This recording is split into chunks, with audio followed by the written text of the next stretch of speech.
No, no los dejo salir hasta que dieran los chavos. Como que secuestro y robo. Él decía, El robo. él decía, habemos 40 y pico de mil personas aquí. Si cada uno da $100, son tantos.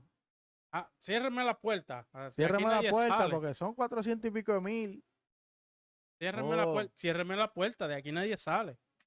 Eso sí está mal. ¿Cómo tú vas a y, usar a Dios para y eso? el problema es que Tú- las cosas que son malas sí hacen más ruido. Y la gente dice, "Ah, ese es el Dios que ustedes aclaman". Las cosas buenas nadie las ve. Todo el mundo ve lo malo. Tú puedes hacer 15 cosas buenas. Haces una cosa mala, ya eres el peor del mundo.